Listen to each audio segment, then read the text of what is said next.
If Peter's steel processing factory is really able to accomplish this level of steel cable processing, that's kind of a sign. Isn't this the same as Liao Rusong's expectation of agreeing to this order in the beginning? Don't dare slack off. Liao Rusong asked hurriedly. What's wrong, old Yang? Such high-strength steel. That's very rare. How come this deal can't go ahead? Liang Qinghe also looked over with a puzzled expression. Seeing the situation, Yang Gang wrapped his hands around his chest and gave a soft grunt through his nose. Explained casually. Isn't Secretary Liang running for the tender for the carrier's arresting ropes? You guys don't think steel is just as strong as it gets, do you? Our official tensile strength range of steel for the blocking cable is between 1,500 MPa and 1,600 MPa. Secretary Liang, this steel RTM to more than 1,800. It hasn't even stopped. And this is trying to build a blocking rope? Hearing this, Liao Rusong's eyes glared and his face changed color. He knew that what Yang Gang said was actually not unreasonable. It is not absolutely true that more strength is better for the steel processing appliance. A variety of factors need to be taken into account to select the most suitable one for the interval. And that's one of the reasons why the official release of various parameters of the steel needed for the carrier's arresting cables. But the problem is, there doesn't seem to be any conflict between the two. Does there? Even if the tensile strength of this steel is just in the range of data needed for carrier arresting cables, is it hard to just build it successfully? It would have been impossible. Previously, Liao Rusong wanted to put off the deal purely because there was nothing to gain for Pious de processing plant. But not anymore. A steel cable of such high strength would have to be machined from Piety. That's a proper advertising benefit in the sector. Yang, just this is to help people save money, not even trade? Realize this. Liao Rusong, the Pious Virtue Factory director's face instantly became a little unnatural. The problem was that now Yang Gang had made his words clear. Naturally, he couldn't say anything more. Just when Liao Rusong secretly felt helpless and sorry, Liang Qinghe frowned and glanced at Yang Gang strangely, asked rhetorically, even if that's the case,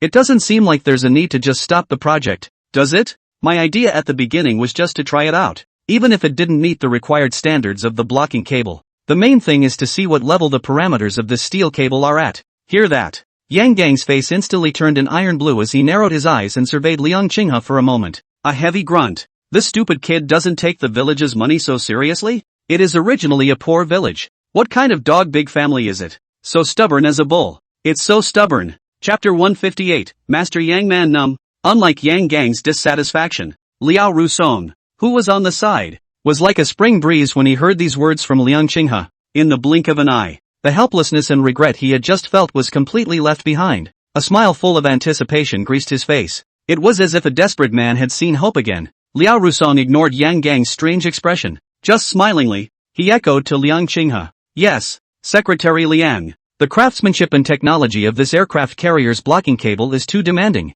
If you ask me, we didn't have to aim so high in the first place. The main purpose is to test the various properties of the steel cable in the end. None of this is a problem for us at Piety Steel Processing. We have the most professional. However, Liao Rusong's words that smacked of boasting and fawning were not completely finished. Liang Qinghe, however, frowned, with a strange look on his face. He shook his head and interrupted. Factory Director Liao, you seem to have misunderstood me as well. This statement was made, not to mention Liao Rusong, even Yang Gang, who had been coldly watching, froze. The two looked at each other. Some confusion and uncertainty spread across his brow. It's neither here nor there. What exactly does this Secretary Liang mean? Or is it, did the kid back out again? Liang Qinghe took a deep breath and faintly explained. If indeed the parameters of the carrier's blocking ropes can be met, that's naturally going to be the ultimate goal. Halfway through the sentence, Yang Gang sighed and shook his head helplessly. Coldly, he interrupted. Secretary Liang, did I not express myself clearly enough just now?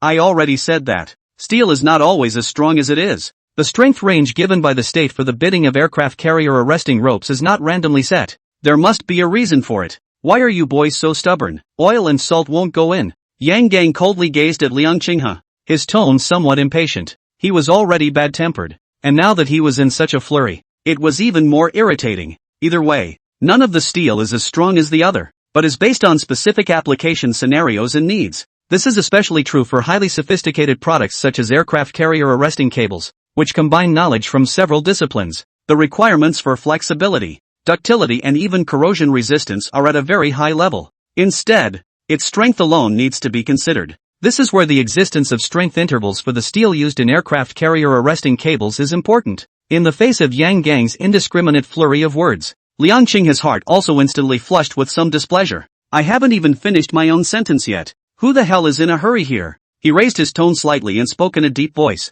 Master Yang, can you hear me out? I would say that steel with a tensile strength in the range of 1500 MPa 1600 MPa is dose than I also have. It can be achieved by making appropriate changes to the original. This statement was made. Yang Gang and Liao Rusong froze in place at the same time.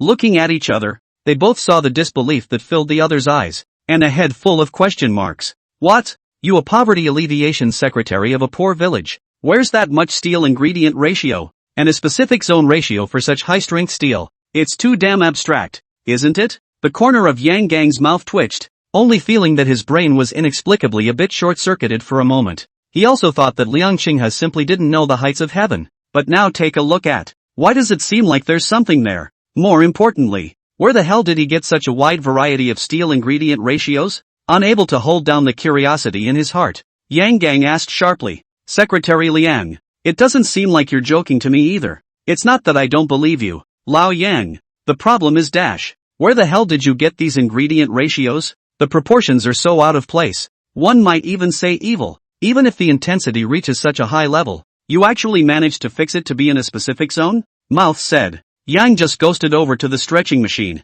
It was a bit of a giggle. His grandmother. Is it surprising that this small section of steel hasn't reached the rupture point yet? The data climb has slowed down a lot though. Yet it is still rising steadily, with no sign of stagnation. What the hell? Liao Rusong did not notice that Yang Gang's expression was vaguely wrong. He just stared daggers at Liang Qinghe. For a while there was even some hand-wringing, because he really didn't expect it. Liang Qinghe actually has a different ingredient ratio. If that were true, then Piety would have made a lot of money this time. Take two high-strength steel ingredients and compare them for nothing. And it's the kind you've never seen before. I just don't know exactly what the other performance parameters of this steel are. This is more appealing than any advertising benefits or pulling strings with the public. Hearing Yang Gang's question, Liang Qinghe frowned slightly. For a while, he was also a little unsure of how to answer. He can't say it's from the system. The system gives very detailed technical drawings of high-tech steel cables. Almost all the processes starting from the smelting of steel and continuing to the completion of the processing of steel cables are very complete, and a variety of rigging options with different properties are given. So naturally it encompasses steel smelting methods with different ingredient ratios. And this is one of the major reasons why Liang Qinghe feels that high-tech steel cables have the potential to meet the standards of aircraft carrier blocking cables. But say 1,000 words. These are naturally not to be told to outsiders. Otherwise Liang Qinghe was afraid that he would have to enter the Abnormal Human Research Center tomorrow, with the ultimate murder king Fire Cloud Evil God as a companion now. With nothing else to do, Liang Qinghe could only kick the can down the road and said, I seem to remember saying to Factory Director Liao that I still have some research in steel smelting and processing. Why? Master Yang? Didn't Factory Director Liao tell you about it? Words. Yang Gang showed a stunned expression and looked blankly at Liao Rusong, feeling the blazing gaze beside her. Liao Rusong was also dumbfounded, half speechless. If he remembered well, Liang Qinghe had really said this. But the thing is, a Rotary secretary said he had done research in steel smelting and processing. Who's going to believe this? Liao Rusong thought at the time that Liang Qinghe was just opening his mouth. That's even so. To his further surprise, Liang Qinghe not only has research, but is also so uncomplicated. This unorthodox rationing of steel materials. It's fine to be able to create your own, but there are two of them in one. What's this? Innate steel refining sacred body? It's outrageous. Seeing the shock and confusion on Liao Rusong's face, Yang just do not know the other party also did not think of this before? So says, these steel ingredient ratios are really Liang Qinghe's own creation? Yang Gang stood in silence, eyes slightly dumbfounded. He looked at the innocent-faced young man in front of him, just feel completely numb. Can't even think of any words to describe this moment. Chapter 159, Our Piety is Free. Inside the workshop of Piedra Steel Processing Factory, just as Liao Rusong and Yang Gang both froze, there was a sudden, ear-piercing beeping from the stretching machine on the side. One moment, the eyes of everyone in the neighborhood were drawn to it, in the limelight, only to see that the tensile machine, which was continuously running for the tensile test, gradually stopped working. Close behind, the specialized equipment that was recording data at all times next to it also stopped working. Seeing this scene, everyone in the room was instantly enlightened. Apparently the specimen steel has finally reached the rupture point. This also means that its final tensile strength parameters are also freshly available. One time, many staff members have put down their hands and come forward one after another, craning his neck to look at the center, even with the foreman's reprimand in front of him. Still, They couldn't suppress the gush of curiosity that welled up in their hearts. All want to know what kind of tensile strength this ingredient than the rare specimen steel tensile strength in the end can achieve a level. More and more workers gathered around. Eyes all converged involuntarily in the direction of the recording device. Looking at this scene, Yang Gang and Liao Rusumen looked at each other, but both chose to remain silent, because in this moment, they were more nervous than anyone else. Feeling the blazing eyes coming from behind him, the data logger swallowed hard and reached up to wipe his face again. Just now, he had seen the final numbers, but he was in a bit of disbelief for a moment. Even now there is some doubt that it could have been an operator error or mechanical failure on my part. What's wrong with the data that led to it? After a moment's hesitation, the recorder stiffened. The voice quivered slightly as he reported truthfully. The final data shows that the specimen steel has a tensile strength of 2500 MPa. Strength profile testing is normal, eliminating the possibility of equipment failure. As the transcriber's faltering words landed, silence, deadly silence. The only sound that can be heard in the entire workshop is the sound of equipment running. No semblance of a living thing moving. All of them looked as one, with their eyes wide and mouths open, full of questions and disbelief. Incredible dismay surfaced on Yang Gang's wrinkled face. An arrow rushes to the recorder's side. 2,500 megapascals? Is this tensile strength data? Are you sure there wasn't a mistake somewhere? No operator error? Back when this steel was stronger than 1500 MPa, Yang Gang had then sensed something wrong with it.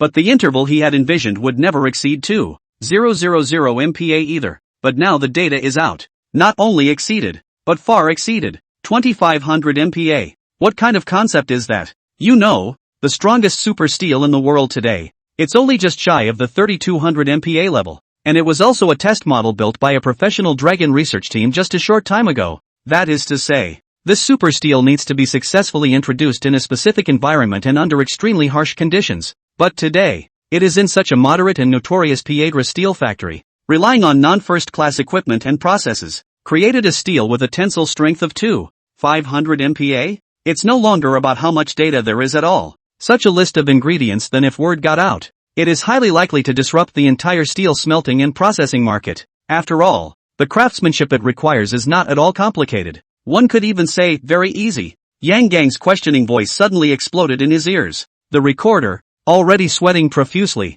his chest heaving slightly and breathing heavily, nodded in response. Worker Yang has checked it. Equipment malfunction and operational error have been ruled out. The words landed. It was as if a heavy hammer had struck everyone in the heart. Yang Gang's pupils even shrunk violently, and his body seemed to have goosebumps as a hot current surged up. It's true, just under their own operation. Inside the Peter Steel processing plant, a piece of steel with a tensile strength of 2,500 MPa was born. No doubt about it. One moment, the scene was completely abuzz. Holy shit, holy shit, holy shit. What kind of great god has our pious virtue recruited? This is outrageous. I heard that the one who came up with the steel ingredient ratio is a young secretary. It would be a waste for such a character not to join Steelgate, a rare steelmaking wizard of the millennium. What's this about being a poverty alleviation secretary? Damn, why do I feel like I'm fucking dreaming? 2,500 megapascals. Is that even possible? Shasta. The gazes of all the workers present were tightly focused on Liang Qinghe's body,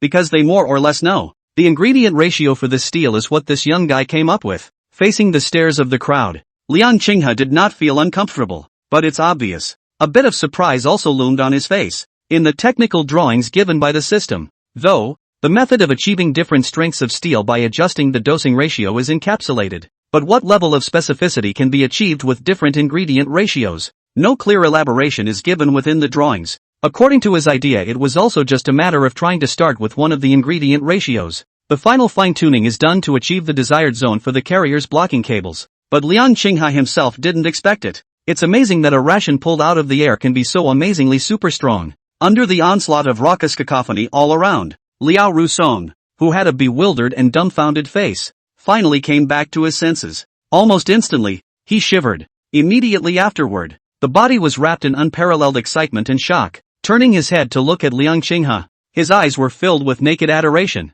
By now he kind of completely understood. This splash of riches has finally come to his turn, and it wasn't even from the organization department of Zhejiang province. It came entirely from the extremely young poverty secretary in front of me. Batching ratio for tensile strength of 2,500 MPa, and it was born right here, right now, in the Piety steel processing plant. If this news gets out, doesn't Piety just take off in place? Realize this. Liao Rusong rushed forward with an arrow step. Filled with sincerity, he shook Liang Qinghe's hand and said with extreme sincerity, "Secretary Liang, I would like to express my sincerest apologies for my previous perfunctory attitude towards you. This time, we won't charge a single penny for the sale between Pious Virtue and Fanxi Village, and I'll pay for all the expenses. If you need anything in the future, please feel free to ask as well." Nope.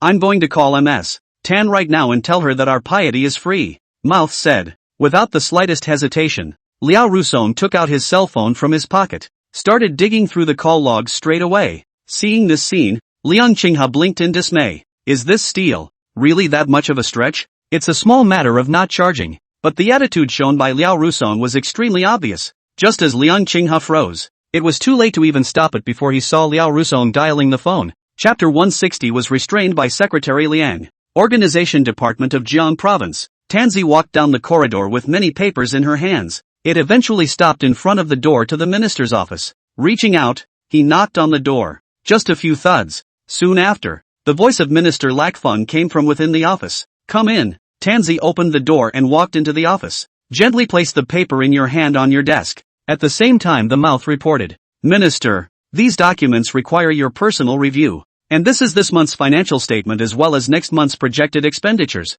which requires your signature." Words. Chi Feng raised his head slightly, his eyes signaling Tanzi to sit down, then took the financial statement that was placed at the top of the file. "Check it out carefully." After a moment passed, he frowned slightly. Out of the blue, he inquired, "Tan, how come there's so much more in next month's projected financial expenditures compared to this month? It doesn't seem like we have to run any really big campaigns next month, does it?" Lackroft reached up and slightly lowered his glasses. From the top of the frame he frowned at Tanzi, his face puzzled. Words. Tanzi let out a bitter laugh and pointed to one of the expenditures and explained, "You forget, Minister, don't we still have to cover the cost of the Fanxi Village carrier blocking cable tender? Yesterday Liao, the director of Pious to Steel Processing Factory, had already sent over the negotiated bill. The amount was within our expectations. Not too expensive, but it's kind of an extra expense. According to the schedule they'll be done in the next month, so I'll just add to it." Hearing this, Lacerta Peak was first slightly stunned, then it dawned on him, and he shook his head helplessly with a bitter smile. He had literally forgotten there was such a thing. "I've been too busy these past few days with work stuff to bother with other trivial things. It's also possible that you're deliberately not thinking in that direction, lest you add to your troubles." Shifeng sighed softly as he thought darkly in his heart. Scanning the list of statements again, he picked up a pen and began to sign. At the mention of Fanxi Village, Tanzi suddenly remembered something. Hesitating for a moment, he still said, "Minister, in fact, 2 days ago when I was on the phone with Secretary Liang, he said he didn't need our organization to cover the costs. It says that they have money of their own in Fountain Creek Village, enough to cover the expenses of the carrier blocking cable tender. But I've thought about it altogether and declined." Shifeng raised his eyebrows slightly, and his handwriting came to an abrupt end. A complex look emerged on his face. The village of Fountain Creek at its own expense? This kind of program is tantamount to throwing money in the water. It's pressurized to make a return. The villagers of Fanxi Village are all still living on a full stomach. Where will the village get the money to fill this hole? Blinking his somewhat tired and sore eyes, Chifeng suddenly remembered the background Liang Qinghe had revealed earlier. He let out another sigh. If that's the case, it's a real possibility. But there is essentially no difference between the state paying for this and the Jiang Province Organization Department paying for it. Besides, in the final analysis, it is impossible for the superiors to help Fanxi Village without a bottom line, especially when it's still on a program that can be described as a complete non-starter. Otherwise, with the full support of the state, Fanxi Village would not have been in the first tier of poor villages. Chifeng shook his head and said casually, "Tan, you've done a good job. It's something that should be denied. It's just a bit of a hassle to report this money at our expense. If we let Fanxi Village pay for it on its own, I'm really afraid that there will be more trouble behind us." Noticing that there was a bit of helplessness in Lacerta Peak's words, Tanzi wanted to say something, but in the end, she just bowed her head and answered yes. Earlier, when she was pulling the strings on the fishing gear project in Jinhui and Fanxi villages, she still felt that this Secretary Liang might not be working in the right direction though, but at least it is still bent on helping the poor in Fanxi village. Been working towards that goal as well. But now we have learned that the other side is bent on participating in the bidding for the carriers blocking cables, even going so far as to make a big deal out of it afterward. Tanzi didn't feel much better about the young secretary either. He even felt a pang of inexplicable annoyance whenever the words Liang Qinghe, the person with Fanxi village, were mentioned. because she felt that all this was a complete manifestation of irresponsibility to the villagers of Fengxi village. It can't even be described as overly ambitious, but rather whimsical. Just suffer the villagers of Fengxi village. Can there be a good life with such a poverty alleviation secretary? No. It should be said that they never had a good life in the first place. Just as Tansy sighed darkly and felt a little hard, she noticed the cell phone in her pocket vibrate. Chifeng also heard the noise and nodded at her, signaling the other party to make themselves at home. Seeing the situation, Tansy took out her cell phone and was about to get up to answer it outside the office.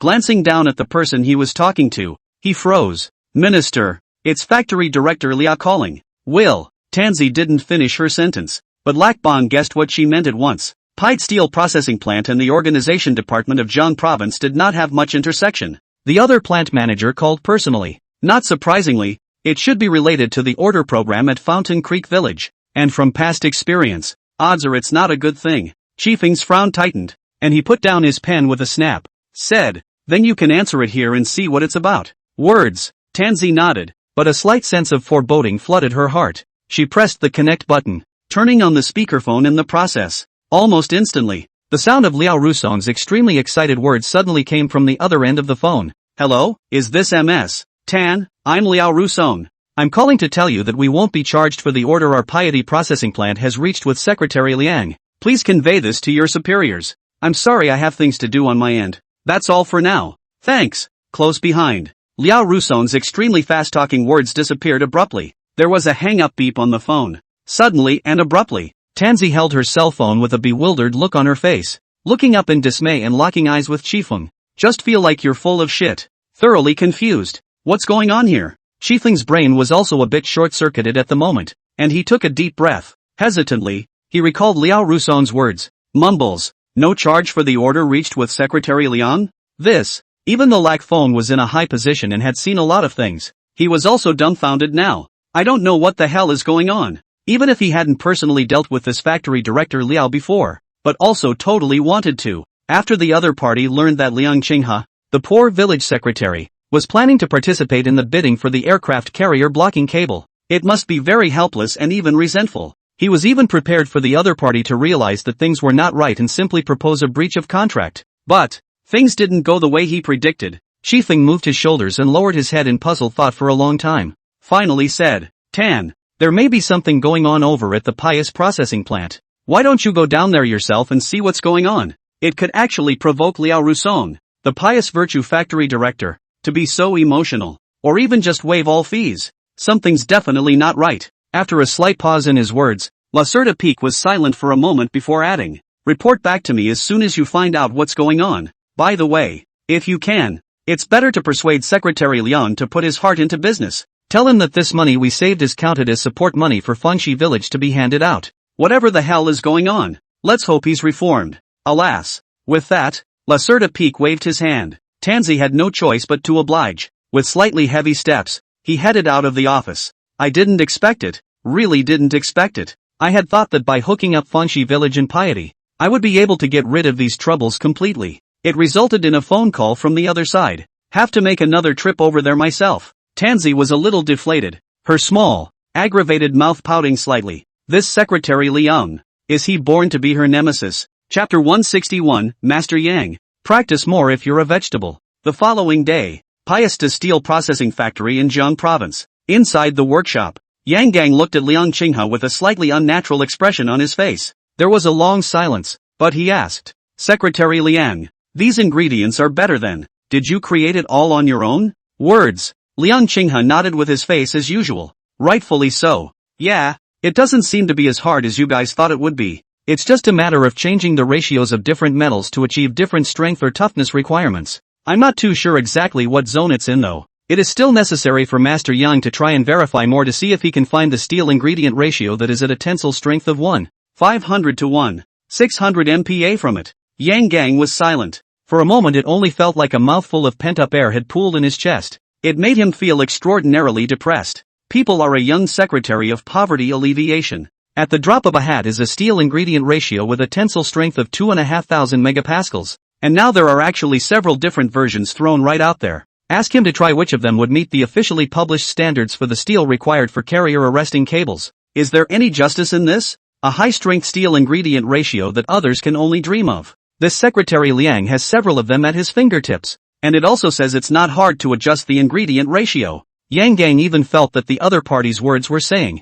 if you have hands, you can do it. If you are a vegetable, you can practice more. So what's it to be over 100 years old and have been in the steel business for decades? Yang Gang was depressed. Really depressed. He sighed helplessly, but still spoke out to reassure him. Secretary Liang, the implication is that you still don't intend to give up the project of bidding for the carriers blocking ropes? It's not old Jiang, I'm throwing cold water on you. Carrier blocking cable technology is far from as simple as you think. Even if the strength of the steel we forged is up to par, I'm afraid it's still going to stop in other areas as well, because it's two different concepts altogether. Yang Gang spoke bitterly. Liang Qinghe was strongly persuaded to dispel the idea of continuing to work along the bidding project for the aircraft carriers blocking ropes. Been in the steel industry for decades, plus the fact that I had made a point of knowing the official requirements of the solicitation that had been issued before. Yang Gang still has a good understanding of carrier blocking cables. For carrier blocking cables, ultra-high strength is just the bare minimum. In addition, the most important of its needs is very good flexibility. It is also highly resistant to corrosion, high temperatures and high humidity to cope with the complex and changing environment at sea. Either one of these is a great test of the overall performance of the cable. It's even harder to juggle them all and blend them together perfectly. One could even say, the selection of high-strength steel machined into steel cables is just a knockout for carrier barrier cables. It is the subsequent technologies that are the highly sophisticated part of their process. Otherwise, according to the current strength of the Dragon Kingdom, which is able to develop 3,200 MPa tensile strength steel, a blocking cable in the area is completely out of the question, and that's exactly why. Although Yang Gang had fully recognized Liang Qinghe's ability in steel batching ratio, however, it is still very puzzled by its insistence on participating in the aircraft carrier arresting cable bidding program, a feat that no Rukoku military enterprise could accomplish. The private sector is afraid that no business will be able to meet the requirements, even if some breakthroughs can be suggested under brainstorming. That's also a game between large domestic steel processors, with Piety's volume, equipment grade, and process technology. This is not at all possible. Hearing Yang Gang's words, Liang Qinghe explained with a slight smile. It's okay, Master Yang. In the end, I actually just wanted to validate my idea. As for whether it will work or not, it's not something that matters too much to me. Taking a step back, even if we end up failing, if we can find any important breakthroughs during the attempt, that would be good for our country's barrier cable technology. 2. Words. Yang Gang raised his eyebrows slightly and gave Liang Qinghe a serious look. There was nothing more to say after all, just a silent nod. The workers were then greeted and officially started working. Seeing this, Liang Qinghe was planning to follow up and take a look. Behind them, however, there was a sudden sound. Secretary Liang, someone's looking for me. Liang Qinghe froze and looked back. Only a tall figure in civilian clothes stood in the doorway of the workshop. Seeing him look this way, he nodded and smiled as he walked over. It was none other than Tansy, who had not been seen for a long time. Liang Qinghe didn't think much about it and just assumed that the other party was here to inspect the work and stepped up. The two shook hands and Tansy smiled and exchanged pleasantries. Secretary Liang, long time no see. Meet again the young secretary with a mysterious and somewhat difficult background. Tansy's smile was more or less unnatural. Yesterday, after getting the order from Chia Feng, she finished arranging the work at hand properly. Early in the morning by car across half of the provincial capital of Jiang Province to Piety steel processing plant. According to her idea, it was to go directly to Liao Rusong to find out the situation. Instead, they were told that the other side was really not available. It seems to be busy shooting some kind of promotional video for a new breakthrough in steel strength. Tansy was uncertain, but still didn't insist on interrupting. There was nothing else to do but to come and meet with Liang Qinghe to find out the details. After the two men had said hello, Tansy glanced around a few times without a trace. Nothing out of the ordinary seems to have been found. After a moment's hesitation, it was better to state the purpose of the visit directly. Secretary Liang, it's like this. Yesterday I received a call from Factory Director Liao, saying that Piedra Steel Factory would not charge for the project where you conducted the bidding for the aircraft carrier's blocking cable, because of the consideration that online communication may not provide insight into the real situation. So the minister asked me to come and see what was going on.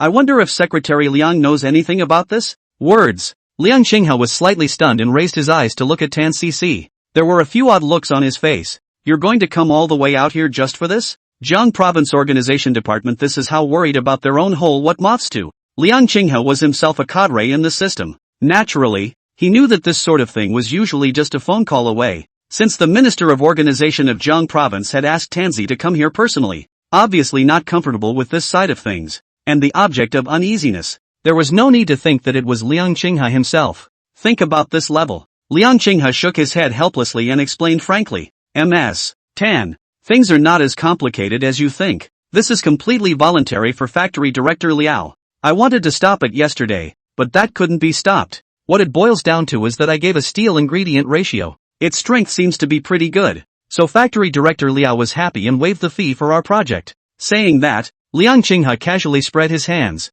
However, when these words fell on Tansy's ears, they caused her to freeze in place all of a sudden. The small mouth was slightly open, and his eyes flickered with confusion and consternation. Disbelief filled her pretty face. Chapter 162, The Mysterious Secretary Liang in Fanxi Village. Tansy was stumped, half speechless. Although Liang Qinghe spoke lightly, she wasn't a fool, and she could see where the clues lay at a glance. Liao Rusong is the director of Piasta's steel processing factory. Even though a certain amount of profit will be conceded because of the organization department of Jiang Province, but people are businessmen. It doesn't matter who you're doing business with, that always has to make money. Not to mention a bidding program that is as unreliable as it sounds, like an aircraft carrier blocking cable. The other side would have taken a loss on the order if something hadn't come up that made Piety bleed money. Inevitably, no such no-fee decision will be made, and that's exactly why. So the importance of what Liang Qinghe did is even more evident. It was also in this moment, Tansy suddenly recalled what she had just inquired from the Piety staff. It says that Liao Rusong is filming some kind of promotional video for a new breakthrough in steel strength. Between the flashes of auras, Tansy came to her senses and looked at Liang Qinghe with wide eyes. Unbelievability was written all over his face. A new breakthrough in steel strength? And then associated with what the other side says about steel ingredient ratios. That is to say, this is Liang Qinghe's masterpiece. Tansy's big eyes fluttered and her cherry mouth opened slightly. There was some incredulous mumbling. Secretary Liang, it was you who gave the steel ingredient ratio, breaking through the strength rating of steel from Pious Steel Processing? But you, how did you become so highly accomplished in steel smelting again? Tansy is not a professional though, but in the first few days for Liang Qinghe to select the steel factory in Jiang Province, more or less also learned some knowledge in this regard. It's safe to say, a steel processing plant can smelt steel the higher the performance parameters, the more categories. It means the higher the level of their professionalism. Today, Liang Qinghe has helped Peter's steel processing plant break through the steel strength grade. It was no wonder that Liao Rusong was so excited. It even waived all fees for the Fountain Creek Village order outright. Seeing the strange colors flowing in Tansy's eyes, her face was puzzled. Liang Qinghe sighed helplessly. Spreading his hands, he said, Ms. Tan, I remember talking to you too. I still have some knowledge in steel smelting and processing. Could it be that you, like Factory Director Liao, have no belief at all? Actually, before asking the question, Liang Qinghe already had an answer in his mind. After all, it is more or less explosive that the poverty secretary of a poor village can make steel. Still, he wanted to see what Tansy would reply. At the same time there was some depression in his heart. Is one's image so bad in the eyes of these people? It's as if none of what he says is believed by any of them. There's no one else to do this for a poverty alleviation secretary. Liang Qinghe's quiet question came from his ears, meeting the other's darkly suspicious and sultry eyes. Tansy's pretty face abruptly flushed a few shades of red, and her right hand cupped the hem of her dress. The face looked embarrassed. As soon as Liang Qinghe opened his mouth, she remembered this. But the other guy really hit the nail on the head. Tansy really didn't believe it at the time, and could even be said to have thrown it right out of her mind. But it's not entirely her fault. After all, based on the few times the two had crossed paths before, Liang Qinghe is indeed an unreliable person. Tansy thought in her mind, but didn't dare to blatantly say it. All that was left was a sardonic smile and a small voice of defense. Secretary Liang is joking. I just didn't think of it at once, and I only thought at first that Secretary Liang was dabbling a little in this area.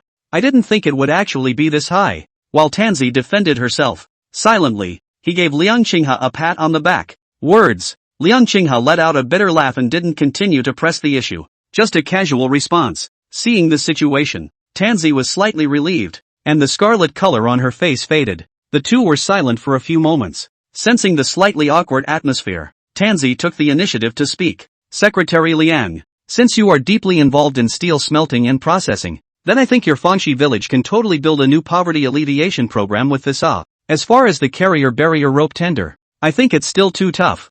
Fanxi village is perfectly capable of taking a different path to achieve poverty alleviation and prosperity. Tansy still remembered La Certa Feng's instructions from yesterday. If possible, Liang Qinghe should be persuaded to change his ways. After all, such a super difficult tender as the aircraft carrier's blocking cable, it's not even certain that domestic civil-military integration can be successfully addressed. Liang Qinghe was afraid that betting like this would only be a waste of time. Before the other person could say anything back, Tanzi hesitated for a moment before adding, I negotiated with our minister yesterday. Since Pious Processing Plant waived all fees, then the share of the money that should have come from the organization department is counted as support for Fanxi Village. Secretary Liang, I think this is perfectly fine as startup capital for your next project. If it's too little, I can go back and get it for you. Let's see if we can add more to the original. Hear that? Liang Qinghe turned his head to look at Tan Cici twice more and smiled slightly. The girl wasn't too far removed from her own years. Rather, he is a public official who has a heart of gold and really wants to work for the people.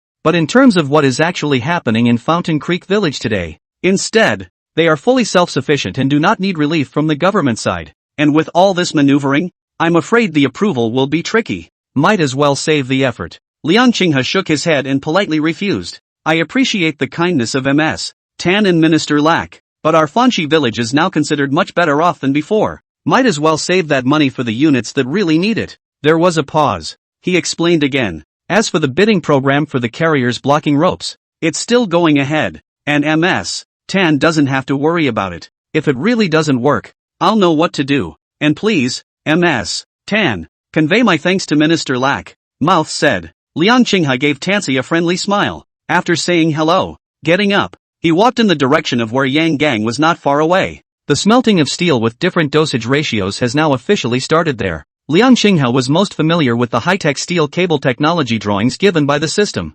Naturally, it is better to supervise the work personally. Seeing Liang Qinghe finish his words, he walked off into the distance with a steady step. Tanzi stood still with a complicated face. For a while, his heart was quite a bit of a mixed bag of feelings. By now, even she was a little skeptical. Why did Liang Qinghe emphasize over and over again that Fanxi Village had money? Even going so far as to refuse the assistance of the organization department of Jiang Province? Is the organization department too far behind the curve? Or is the other side still beating their heads against the wall? Tansy vaguely perceived that this Secretary Liang in Fanxi Village did not seem to be as simple as she thought. But for a moment she couldn't think about it. Only the doubts in his mind had to be suppressed for the time being. Got up and headed out of the workshop. Chapter 163, Snagging is a common occurrence. Time flew by and soon a month passed. Dragon State Industrial Authority. Inside the director's office, Zhuo Shuai sat at the table and took the hot tea served by Xie Xinji. Said thanks. A faint look of sadness appeared on his slightly tired face.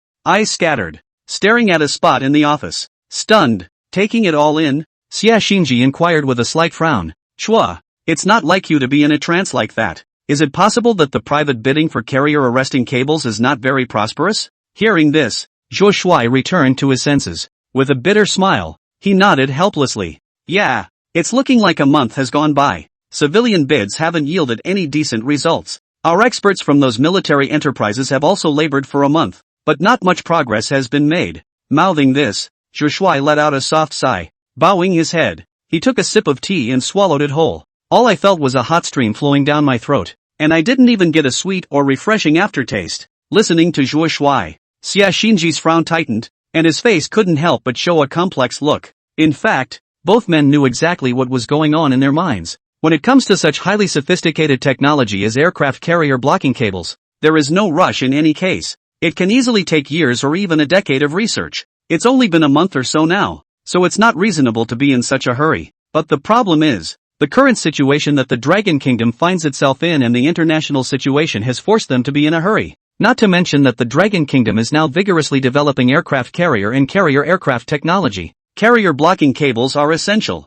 Just look at the current delicate international situation alone. It is very urgent to fully develop the strength of the Navy, Army and Air Force. Imagine, if someday Blue Star does make it to the S3 season. The Dragon Kingdom, on the other hand, lacked the crucial carrier blocking cable technology, which reduced the carriers built at great expense to scrap metal, or to have carefully trained carrier pilots without carrier arresting cables to bail them out. Forced landing at great risk of landing. The results are predictable. That's why Zhuo Shuai proposed earlier. The development and breakthrough of aircraft carrier blocking cable technology should be placed at the top of the current major tasks of the Dragon Kingdom, because it's so much more than just a steel cable. Rather, it is about the dignity and national defense security of the Dragon Kingdom. For a moment, I didn't know what to say. Although Xia Xinji was helpless, he still spoke out to comfort him. Old Zhua, this can't be rushed. You have to trust our expert professors in the Dragon Kingdom. All the more reason to believe in the power of our private industries crowds. The past few decades have seen the worst of the worst of the worst.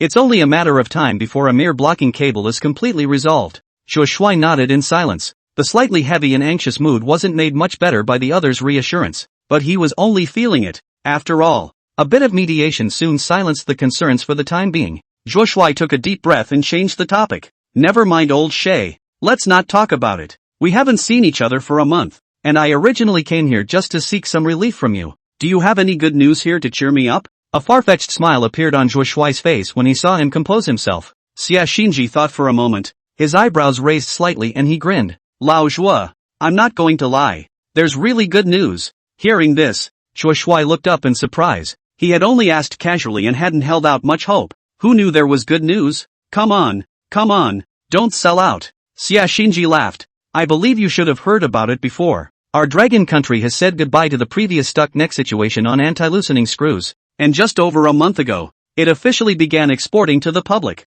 Right now a month has passed, and the export sales figures of our self-developed anti-loosening screws are out, and that's just the first month, directly taking up 3.8% of the overseas market share. Old Drew, tell me, is this good news? Hear that? Zhuo Shuai's eyes brightened slightly, putting down the teacup in his hand, his torso sitting slightly straight. As the director of the Defense Science, Technology and Industry Agency of the Dragon Kingdom, he doesn't know much about the market for anti-loosening screws though, but it also knows the weight of taking 3.5% of the overseas market share in the first month. That doesn't seem like a staggering statistic. However, it is important to realize that there are only a few countries in the world that have mastered the technology of anti-loosening screws, and the quality still varies, with only Lockhart in the Baka Kingdom at the top of the heap. Longwei is a country that is always dependent on imports in the field of anti-loosening screws. It was able to take that share in the first month without a full advertising campaign. It can be said to have been quite amazing. Yet just then, Zhuo Shuai's heart stirred slightly, and his brows furrowed slightly, asked hesitantly, That's not right Lao Xia, we just started exporting after all. Will the international countries and companies that have a need for it simply place their orders with the attitude of just trying it out? If you look at it like that, isn't there quite a bit of water in the numbers? Words. Xia Xinji laughed out loud. It took a moment before he stopped laughing and shook his head. I knew you could see the crux of it at a glance. Old Zhua, but that's exactly what I'm saying. Xia Xinji's words paused briefly as he tilted his head and drank the tea in one gulp. Laughing. Half a month ago we have shipped a batch of pre-produced anti-loosening screws for export as ordered. Just a couple days ago there was feedback one after another. And guess what? Almost all countries and companies report that our anti-loosening screws are of superior quality. Plus our prices are set much cheaper than over at Little Day. People are up for more orders. This statement was made. Zhuo Shuai's expression changed instantly. He couldn't help but show a look of delight and joy on his face. If we go by that, well, that's a whole lot of good news. Consider that Longbois has gone from being stuck in the neck for many years to being able to develop and even export on its own.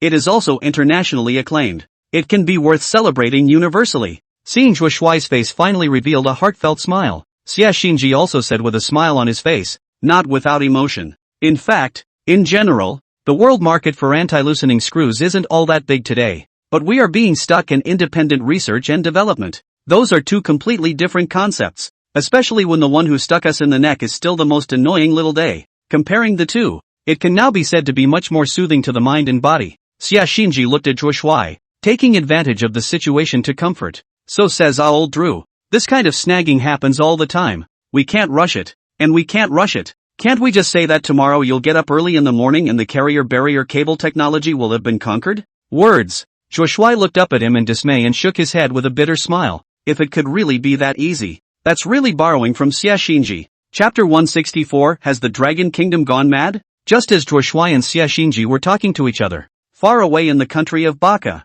Lockhart, at the moment is a different picture. At this point, outside the office of the president of Lockhart, Nanako Waniku's female secretary came over with a flustered expression and hurried footsteps. In her hand she clutched a document she had just organized. Even his breathing was a little uneven due to the quickened pace. Stand in front of the office door. The female secretary took a deep breath and knocked heavily on the door. It was too late to even hear the sound of words coming from inside, and he barged right in. President, big deal. Niku Minagawa was hunkered down in a soft office chair, and was leisurely swiping at his cell phone. Hearing the sudden voice of the female secretary, he jerked his head up. What's going on? The pleasure was interrupted by the panicked exclamation of the female secretary. Ryukawa Niku frowned tightly, his mood a little bad, but one glance at the other's anxious, nervous and even slightly flustered look, he still forced down the resentment in his heart. Sit up straight. The female secretary took a deep breath, calmed her breathing a little, and hurriedly submitted the document in her hand on the desktop.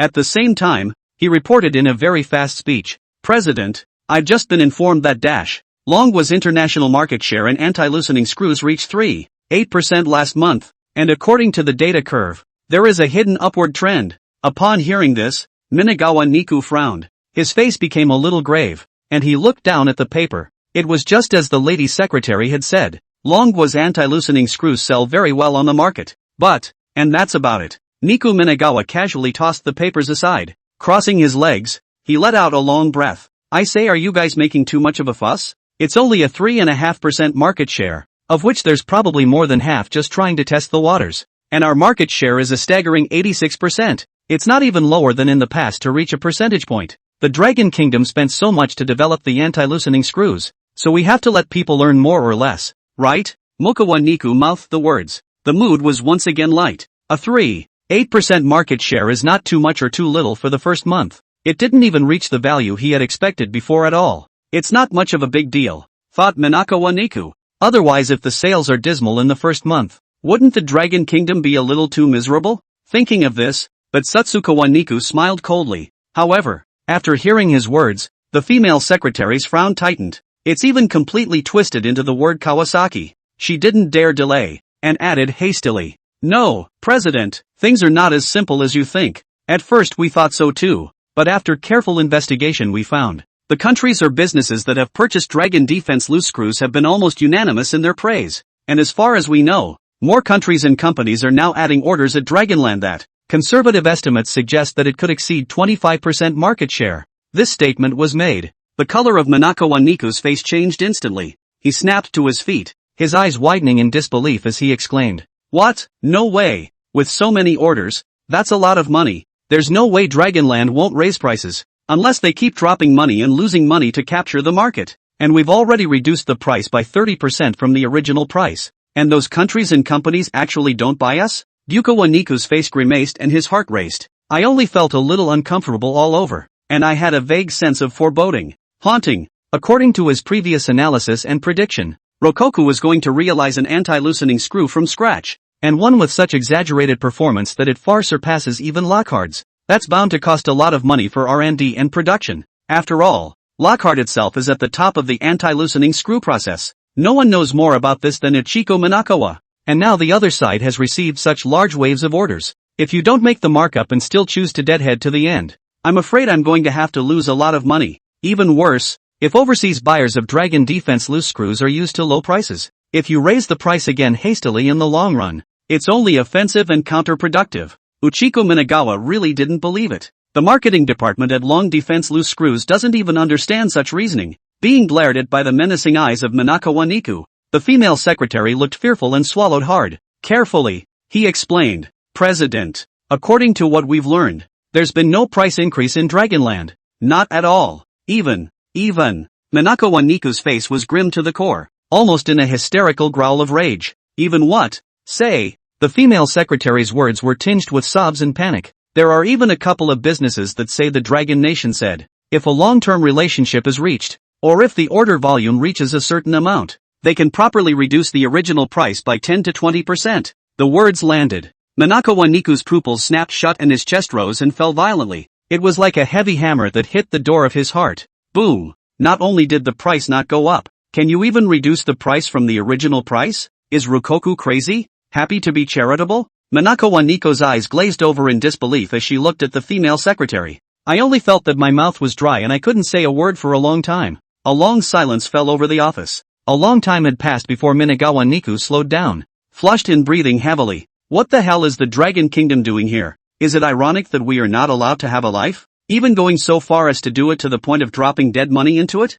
Bakunakawa Niku panicked. Completely panicked. Dragon State's anti-loosening screws are both in terms of quality and performance, all well above Lockhart's top level today, but the other side's price is far lower than Lockhart's. There's even a price reduction from what it is now. This goes on. Can Lockhart still be alive? The female secretary was also nervous and asked with a trembling voice. President, what do we do now? Bukawa Niku snapped his head up. What to do? How do I know what to do? The other side is a country, one of only a few superpowers in the world. This is a naked sanction. What can we, a business, do? The words came to a screeching halt as Niku Minagawa growled. Immediately afterward, it was as if he had suddenly found his savior. Scrambling, he pulled his cell phone out of his pocket and dialed a number. There's no way out. The Dragon Kingdom is all about throwing money at Lockhart to drive him to his death. But he thought of someone. Maybe Lockhart is still saved. Chapter 165. More than just a business dispute. Mabakawa Niku panicked and signaled the female secretary to stand down.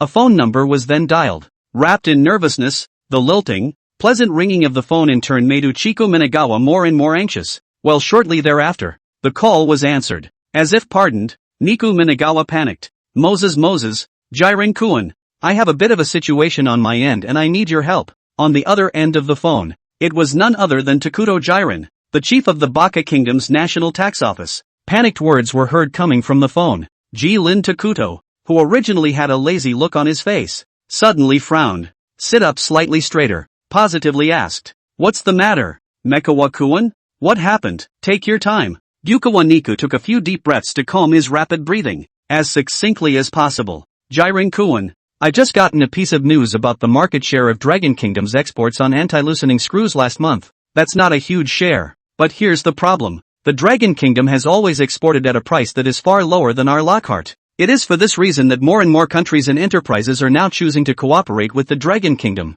They have even shown that they can reduce the price by 10 to 20% from the current price." Manakawa Niku spoke in a very fast voice. There were even several instances of incoherence due to nervousness, but fortunately, in the end, the story was told clearly. On the other end of the phone, Jiren Takuto's brow furrowed as he quickly realized the gravity of the situation. This move by the Dragon Kingdom. It's clear that they are trying to force the market by being extremely cheap. To make matters worse, the other side does have better anti-loosening screws. In such a case, there is simply no reason why countries and companies in need should not choose to buy from the Dragon Kingdom. But the question is, Lockhart has long held a monopoly on anti-loosening screws. Its products are also very homogeneous with only this one. Rokoku did some maneuvering like this. It could be said to be directly right in the lifeblood of Lockhart. If the situation is allowed to develop like this, I'm afraid it won't be long before Lockhart is in an extremely bad situation, even on the verge of bankruptcy over time. Takuto Jiren didn't answer at first, just fell silent in deep thought. And on the other end of the line, Manakawa Niku was still droning on. "Jiren-kun, surely you must have wanted to get the stakes, too. If we continue like this, we Lockhart will definitely not be able to fight the Dragon Kingdom so dead to the end. I really don't know what to do anymore. Please help me think of a solution. Anti-loosening screws are not only a big business, but also a national symbol, representing the craftsmanship of our Baka Kingdom. Please do something." Listen to the cacophony of words in your ears. Jiren Takuto's face was grim, and his mood was even more irritated. This punk is so noisy. One comment is even more bullshit. What's the use of talking about it now? Dragon State's anti-loosening screws are not only better in quality and performance, even the price is far lower than Lockhart. In such a case, as long as the buyer isn't a fool, they also know exactly where to place their order. It's all to blame. One can only blame Lockhart for being high on the hog all these years, thinking that your anti-loosening screws are the best in the world and will never be surpassed, even to the point of preferring to lie flat every day rather than investing enough money in technological upgrades. Otherwise, even if Lockhart's anti-loosening screws are equal in quality to Dragon's, it's also far better than the way things are now. Jiren Takuto clenched his teeth fiercely, the urge to break into a rage welling up in his heart for no apparent reason, but considering that the other person was a pretty good personal friend of his, again, at such a critical time. Still, he took a long breath and swallowed his words. Turning to be as calm as possible, he said, "Take it easy for a moment, Ikawa-kun. Calm down. Although the performance of your anti-loosening screws is not as good as that of the Dragon Kingdom, Lockhart has still accumulated a lot of popularity in the international market over the years. It is imperative to utilize your brand effect while minimizing prices and trying to stabilize the market. In addition, make sure to invest a large amount of money from now on to fully carry out the research and development of higher performance anti-loosening screws. At least match the Dragon Kingdom. The relevant departments will help you publicize it by claiming that Lockhart is working on it and that a technological breakthrough is imminent. The rest is up to you." Jirinto mouthed, turning his head to the schedule on a side table. If he had the time, he felt he still needed to make a personal trip to Lockhart, understand the specific situation and give the best solution. Takuto Tomobayashi knew this person, Uchiko Minagawa, very well. He's a total loser lying on his father's estate being lazy and bumbling. Hasn't even made a blip on the radar since taking over Lockhart. It is not at all an exaggeration to say that it is a completely unassertive person. But Tetsukawa Niku is right about one thing. It's come to this. The international field of anti-loosening screws is no longer as simple as a business or corporate battle. Rather, the whole world is waiting to see what's going on in the Dragon Kingdom and the Baka Kingdom. In such a case, if Lockhart, a company that has always prided itself on being a distant leader in anti-loosening screws, ends up losing, it wasn't just Lockhart's ass that the Dragon Kingdom beat then. It's more the face of Baka land, and that's exactly why. Takuto Jiren, as the chief of the Baka Kingdom's National Tax Office, could never sit back and wait. At this point, the Ministry of Kawachi Library heard a series of response programs given by Takuto Tomobayashi.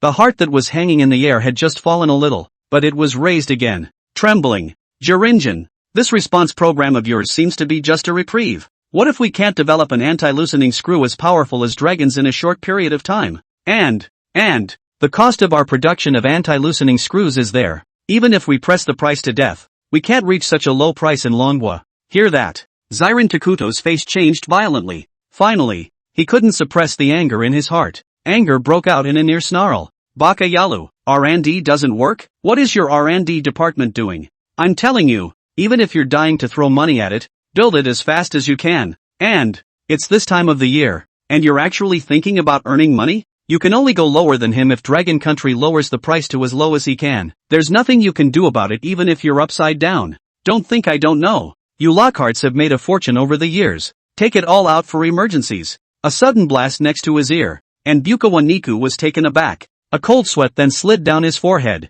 Nervous and panicked, facing the furious Jiren Takuto, he knew he had no room for defense. It's now or never. Lockhart, I'm afraid, can only do so in this very wretched way. Languishing under the might of the Dragon Kingdom. Chapter 166, How did the Dragon Kingdom do it? Baga State Tax Office. Inside the chief's office, Takuto Jiren gripped his cell phone tightly and cursed at Uchiko Minagawa on the other end of the line. He didn't let out a long breath until his mood was a little more relaxed. Straight away, he hung up. A silence fell over the office. Takuto Jiren casually tossed his cell phone aside and wiped his face with both hands. Frowning, he got up and began to pace around the office. Actually, Minagawa Niku is right. What Takuto Jiren had just given him was indeed just a reprieve. As to whether it will be of some use or not, it is not yet known. As for why he did so, it was only because of a crucial point that had occurred to Takuto Jiren while he was just contemplating. He thought, Rococo probably wasn't just trying to force Lockhart or punch the Baka Kingdom in the face.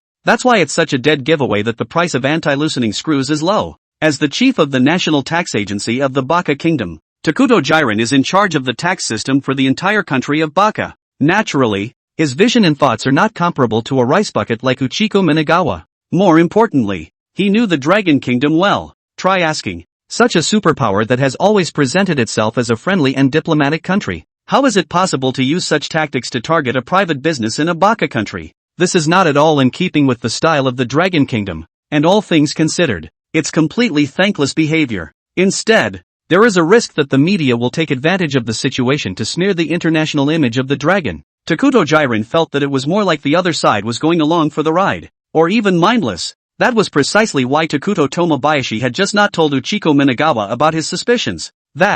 It's highly unlikely that Dragon Nation's cheap pricing isn't in the business of losing money. In other words, the Dragon Kingdom is exporting anti-loosening screws at such a low price now. Not only do they not lose money, they even make it. Not surprisingly, it's probably earning quite a bit. Think about it. Jiren Takuto was in an even more irritated mood and cursed in a low voice. Baka, the abominable Dragon Kingdom. How the hell did they do that? Although a short-sighted waste of space, Uchiko Minagawa is no more than a businessman who sees money. Based on what Jiren Takuto knows about Lockhart, what Minagawa Niku said wasn't really a good point. Take the cost of producing anti-loosening screws at Lockhart. If the price is set as low as it is in Dragonland, I'm afraid it's already a total loss. But the question is, not only is Longguo less expensive, but even the anti-loosening screws perform better than Lockhart's. It's all pretty much the same screws. How in the world did the Dragon Kingdom manage to be both? Jiren Takuto was puzzled. Even started to wonder again. Could it be that one's initial judgment was faulty? The more I think about it, the more upset I get. Jiren Takuto simply stopped thinking deeply and left it all behind. Walking over to his desk, he grabbed his cell phone and headed out of the office. It's come to this. Regardless of whether Lockhart could withstand the onslaught or not, it was a real fact that the Dragon Kingdom had broken through the sanctions defense line set up by the Baka Kingdom. The technology that has kept the Dragon Kingdom stuck for the past decade or so is now declared broken. It even came later and overrode the Baka Kingdom. This matter is so far-reaching that it is impossible for the Jilin Tua people not to pay attention to it. Soon after, Takuto Jiren traveled by special car to the Ministry of Economy, Trade and Industry, METI, the Economic and Industrial Administration of the Baka Kingdom. Arrive at your destination. Without much delay, Jiren Takuto got out of the car and greeted the staff, directly toward the office of the Minister of Economy, Trade and Industry. Arriving at the office door, Takuto Jiren knocked politely, then walked straight in. Just inside the office, there sat a man not too far removed in age from Takuto Jiren. This man is none other than the Minister of Economy, Trade and Industry of the Baka Kingdom, Taro Tsukijo. As the big man in charge of the economy, industry, and other powers in the Baka Kingdom, Taro Chikushiro had a lot of work to do on a day-to-day basis, but he was quite familiar with Takuto Tomobayashi, the head of the Internal Revenue Service. Seeing him at this moment, he made a sudden visit. Chikushiro asked politely despite some confusion, Jiren-kun, what are you? Jiren Takuto was not polite and sat down directly across from him. With a serious face, he opened the door. Chikushi-kun, I'm still here today to talk to you about something I mentioned earlier, on the matter of the Dragon's independent development of anti-loosening screws. Back a month or so ago, the time when the Dragon Kingdom demonstrated a comprehensive attack on anti-loosening screw technology and announced its export to the outside world, Takuto Tomobayashi had already had a conversation with Taro Tsukishiro about this, but at that time, it is not clear how well long-was anti-loosening screws perform and how well they sell in the international market.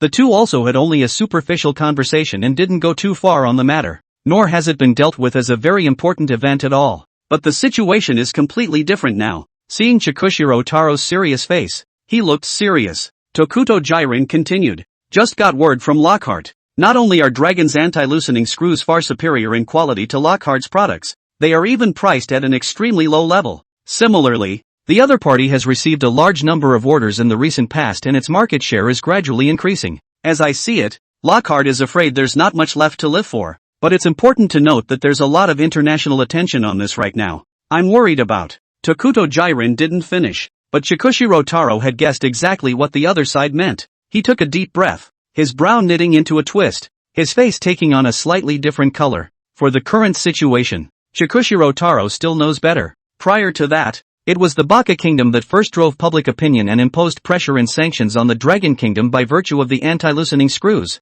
And it's still the kind that's blatantly obvious on an international level. As for the Dragon State, it also responded in a high-profile manner. It shows that the anti-loosening screw technology has been completely conquered and announced to be exported to the outside world. With such a tit-for-tat, the fight between the Dragon Kingdom and the Baka Kingdom has already raised eyebrows. But as far as today's situation is concerned, it can be a crushing defeat for the Baka Kingdom. What's worse, if the Dragon Kingdom is allowed to run so rampant, it can be said to have a direct impact on the industrial sanctions that the Eagle Sauce countries, in conjunction with the Baga countries and others, have imposed against the Dragon Kingdom. That's the top priority. It is imperative that this be remedied, or that an alternative be found. Otherwise, the market for lost anti-loosening screws is okay. What's worse, not only did the Baka Kingdom lose face internationally, it will also delay the joint industrial sanctions program of the countries against the Dragon Kingdom. Realize this. Chikushiro Taro took a deep breath, a little moody for a moment. He raised his eyes to look at the Jiren Takuto,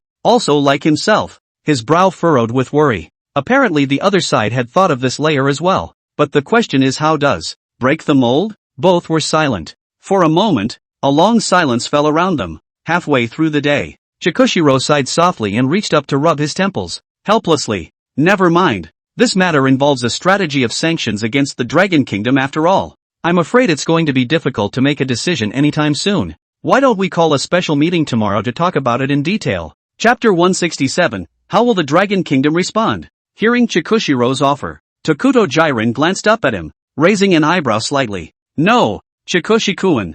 Something occurred to me. Words. Chikushiro Taro looked surprised and nodded slightly. When the other guy says that, does he have an idea? The look of worry on the face of Takuto Jiren faded and a smile emerged. There was no selling out. Bluntly, Chikushiro-kun, You may have forgotten that the Dragon Kingdom is highly dependent on imports for many of its industrial technologies. As far as I know, their high-specification carbon fiber technology doesn't seem to be among the top in the world yet. It has always depended on high prices for imports from our country. This statement was made. Chikushiro Taro's eyes lit up with realization. What wise Forest Takuto said was true. With the development of various high technologies, the importance of carbon fiber, a high-strength lightweight material, is gradually becoming apparent in various fields, and Baga, as one of the first countries in the world to start developing carbon fiber, today, we can be said to be far ahead of the rest of the world in carbon fiber technology, absolutely second to none. Compared to the Baka Kingdom, the Dragon Kingdom, however, is extremely weak in this regard.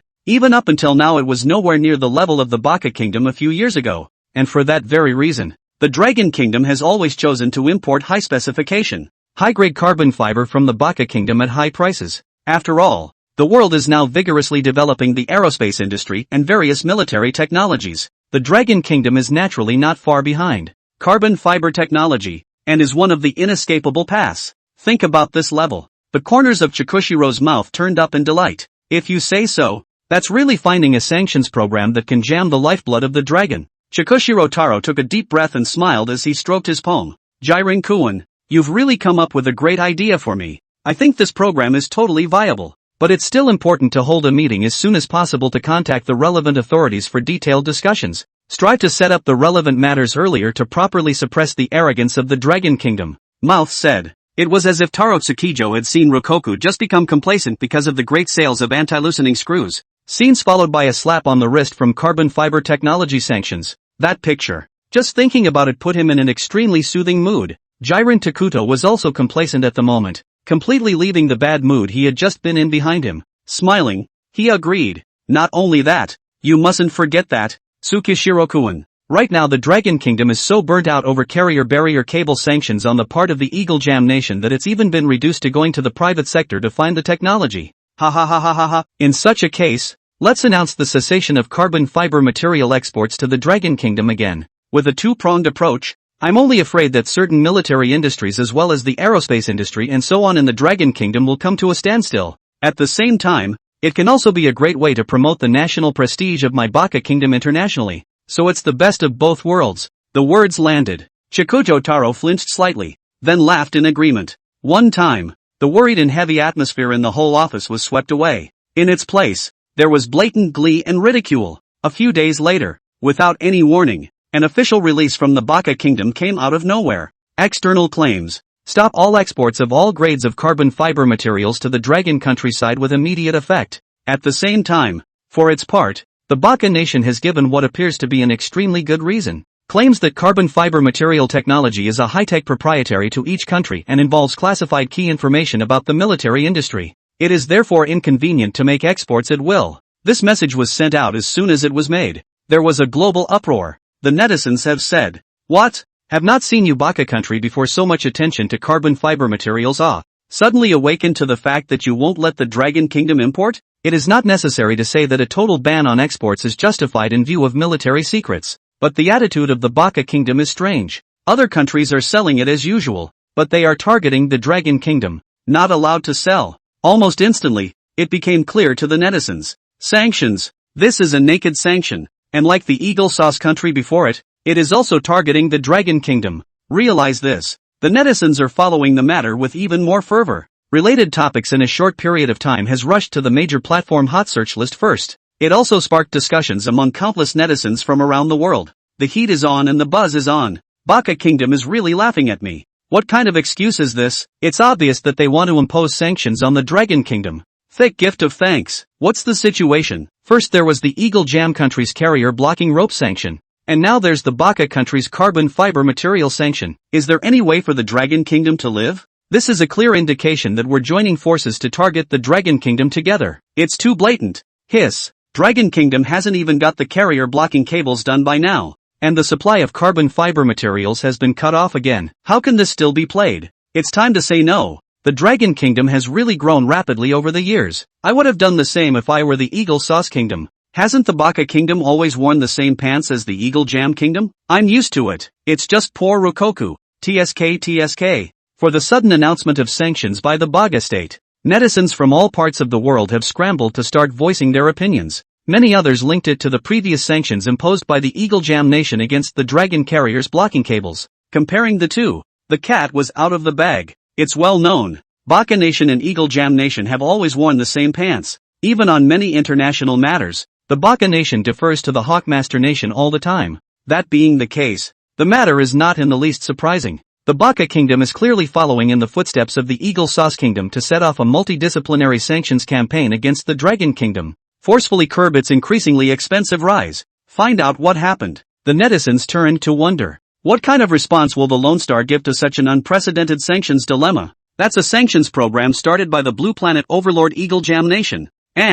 Or in public. The blatant kind. If the Dragon countryside does not respond, will it not be a joke to the people of the world? One time. In the comments section below the related topic, netizens are talking about it. I'm already sitting and waiting to eat melon. I want to see how the Dragon Kingdom will actually respond to such unfair treatment. As per usual, I think the Dragon State will either ignore it or issue a strong condemnation. You don't say. You really don't say. This seems to fit the Dragon Kingdom's style? A bunch of standoffish ones. Longwei is also completely helpless. The technology is inferior to others. How can there be any countermeasures to speak of? That's true. Alas. Have to blame it on the Dragon's industrial technology. Pity, pity, pity. Chapter 168. The Dragon Kingdom fooled the world. With a sudden message from the Baka Kingdom, sanctions were declared against the Dragon for halting exports in the area of carbon fiber material technology. Netizens have had a very heated discussion about this. At the same time, the multiple sanctions dilemmas currently being experienced by the Dragon State have attracted widespread attention worldwide.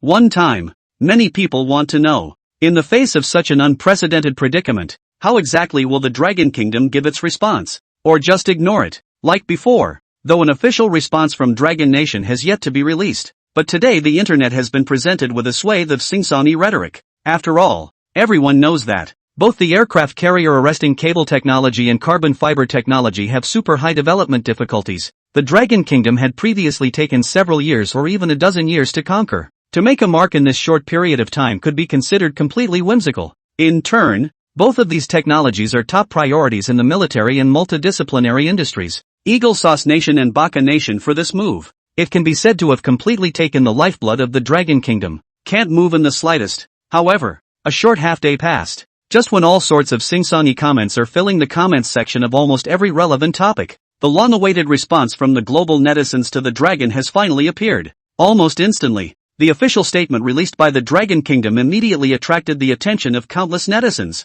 In response to the Baka State's unjustified and unilaterally announced decision to terminate the export of all grades of carbon fiber materials to our country, we express our deep regret and strongly condemn this. Such rash decisions by the Baka Kingdom undoubtedly undermine the international market. The official statement issued by the Dragon Kingdom was not long, and the netizens have very accurately screened out from it the substantive response of the Dragon State. Strongly condemned. Another strong condemnation. This operation has confused all the netizens who are concerned about this matter. Could it be that the Dragon country officials are not seeing the rhetoric that is all over the internet right now? Or is it, don't care at all? Now the whole internet is singing the praises. It was even certain that the Dragon Kingdom had no means of response in the face of such a situation. What is even more embarrassing is that some good netizens have even predicted the attitude and remarks of the Dragon Kingdom in response. In such a widely pressurized situation, is the Dragon State still so bent on expressing strong condemnation? Wouldn't that be delivering the laughingstock of yourself, personally, to those keyboard warriors? As the netizens thought. As soon as the official response remarks of the Dragon Kingdom were issued, it set the whole online world on fire. Countless netizens from all parts of the world were dismayed and used it as a laughingstock. Mocking, ridiculing and even conspiratorial remarks are endless. I'm going to die laughing. The Dragon Kingdom is really set in its ways, ha ha ha ha ha. What the hell is going on in the Dragon Kingdom? All this misery and you want to add insult to injury? Alas. Let's not talk about how the Eagle Jam and Baka country's decision to impose sanctions. At least they did put the international image of the Dragon Kingdom in jeopardy. It's not the Dragon State officials themselves who are doing this to themselves. If it were me, I would have simply refrained from responding. Innate is invincible. In response to Dragon Nation, the netizens have said, not understanding, not agreeing, as well as not being able to hold it in. Even the netizens of the Dragon's own country were confused while they were angry. Not at all sure what the official gourd is selling. However, just as everyone was treating the matter as an after-dinner talking point and laughingstock, think things end here. The time when the Dragon Kingdom was not only miserably sanctioned, but even reduced to the amusement of the entire blue planet. Suddenly, a new official statement was released by the Dragon Kingdom. It is understood that the Longhua Materials Research Institute has successfully tackled the technology of carbon fiber materials of a certain grade of T1000 and above in the recent past. And after intensive research, full-scale mass production was realized. The breakthrough of this science and technology marks a new leap for China in the key technical field of carbon fiber materials. At the same time, the Dragon Materials Research Institute is conducting an in-depth study of the latest high-specification, high-level carbon fiber material mass production program, the details of which have not yet been disclosed. Dragon Kingdom will officially launch a high-specification carbon fiber material export project in the near future. So stay tuned. This statement came out. In an instant, the entire internet was confused. Completely confused. On the front foot, it has just expressed its strong condemnation of the sanctions imposed by the Baga state. Straight off the back foot, it claims to have attacked high-specification carbon fiber technology, ranking in the world-class echelon? That's even so. That suggests that talk of exporting high-specification carbon fiber materials will take place in the near future. But it was the netizens who were completely taught. Deja vu for May's second time. The previous anti-loosening screws suffered sanctions from the Baga state. It seems to do the same thing. Witness for yourself this amazing operation by Dragon Nation. Netizens from all parts of the world were dismayed, but bewildered. The implication. The Baja countries have just imposed sanctions. Did the Dragon state directly declare the sanctions null and void? Isn't this too much of a disrespect to the Baga kingdom? Soon, the second official statement of the Dragon Kingdom was in a crushing manner, directly overthrowing the previous topic heat, defending the first place in the hot search list of almost all platforms. It has attracted the attention of countless netizens and the heat is on. In the meantime, the netizens are also full of brilliant arguments. Holy shit, thick gift shatter, the Dragon Kingdom is playing a joke on the world? No, no, no, why do I feel like Rokoku is treating the whole world like a joke, especially the Baga Kingdom? I really looked dumbfounded. Is this the mysterious witty power from the east? The Dragon Kingdom is really deep in hiding. Before, it quietly took care of the anti-loosening screws. And now it has attacked the carbon fiber material without a word. Who's sanctioning who? Exactly? Obviously the one being sanctioned is the Dragon Kingdom. Why do I feel that the Baga Kingdom is worse off? The netizens were all dumbfounded. 1 second they were scrambling to make comments mocking the dragon. Next, they're turning into real clowns. Rokoku has always been a solid winner, teasingly watching the netizens jumping on the bandwagon. And the Baga Kingdom is the one that dances the most. In other words, with this move, the Dragon Kingdom has undoubtedly fooled the whole world. Everyone is in a state of complete confusion when faced with such a situation. It's the one who gets slapped in the face, but it doesn't raise the slightest bit of irritation or indignation at all. Just simply find it funny.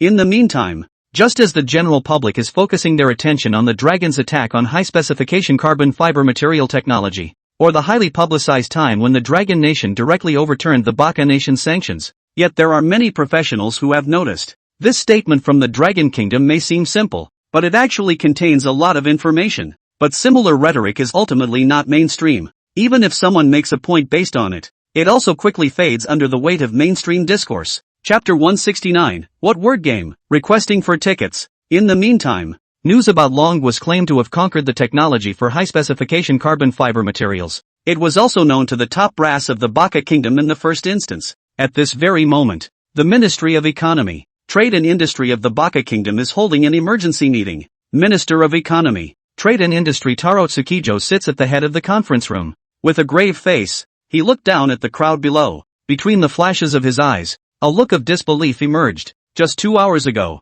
he had just learned from his subordinates the news that the Dragon Kingdom had issued a relevant statement. First time, Chikushiro Taro reacted with disbelief. Longhua, which has been highly dependent on imports for high-specification carbon fiber materials. How did it happen to be at this point in time when they are being sanctioned by the Baga Kingdom, announcing a breakthrough in the technology involved? If he were to say that this was a coincidence, Taro Tsukishiro would never believe it. When it comes down to it, there is only one possibility. That is, the Dragon Kingdom has developed high-specification carbon fiber material technology in the recent past. But all this time, it's been hidden. Chikushiro Taro even felt justified in believing it. If the Dragon Kingdom had not been sanctioned by the Baga Kingdom, it would have taken care of its face. It is highly likely that the matter will not even be publicized for a long time. Instead, they chose to sulk. All of this was originally nothing but the rapid technological development of the dragon and catching up. And it's also in line with the way the Dragon Kingdom has always been. However, the other party has chosen to implement it in such a way at this point in time when people all over the world are paying wide attention to it.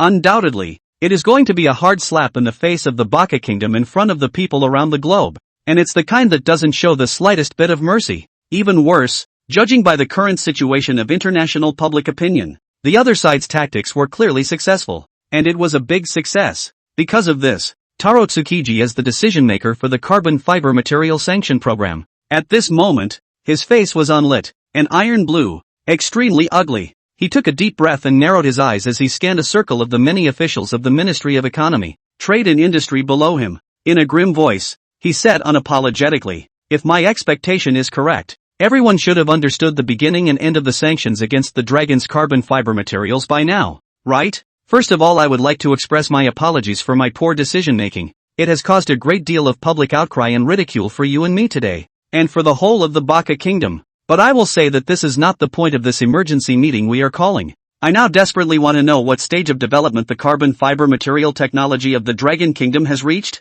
In a statement released to the public by the Dragon Kingdom, it just claims to have conquered the technology for high-specification carbon fiber materials in the T1000 class, successful in this field among the world's top echelon. But it is important to note, the attitude of the statement made by the Dragon State is very vague and ambiguous, and it can even be said to be ambiguous. Based on this information alone, Tsukijo Taro was unable to ascertain just how far the Dragon Kingdom had come in terms of carbon fiber material technology. It would be fine if the Dragon Kingdom just barely broke through the T1000 level and realized mass production, even if it would break the Baka Nation's sanctions program to some extent. But at the end of the day, it's not even close to the level of the topmost technology at this stage. After all, Baga is now able to do mass production of T1100 grade carbon fiber. Even attempts are currently underway, moving toward the goal of mass production of T1200 grade carbon fiber, and the Dragon Kingdom is going to develop certain specific military and aerospace industries. There is still no getting around this highest level of carbon fiber material, and that means the Baga State sanctions program is still in effect, albeit greatly reduced. But the big question is, a statement issued by the Dragon Kingdom declared, the Longhua Materials Research Institute has recently succeeded in conquering the technology of carbon fiber materials of a certain grade of T1000 class and above. And after intensive research, full mass production was realized. Such vagueness and ambiguity. It was almost enough to make Chikushiro go crazy over it. T1000 and above a certain level. What level does this represent? Full-scale mass production was realized after intensive research. And what level of carbon fiber material is meant for mass production? I saw the original statement released by Dragon with my own eyes 2 hours ago. Chikushiro Taro almost stormed off on the spot. You, Rokoku, either settle down and show nothing. Or can't you express yourself more clearly? What's the point of playing with words like that? To know, in carbon fiber, breakthroughs at any level are extremely difficult, and there is a chasm between successful R&D and achieving mass production.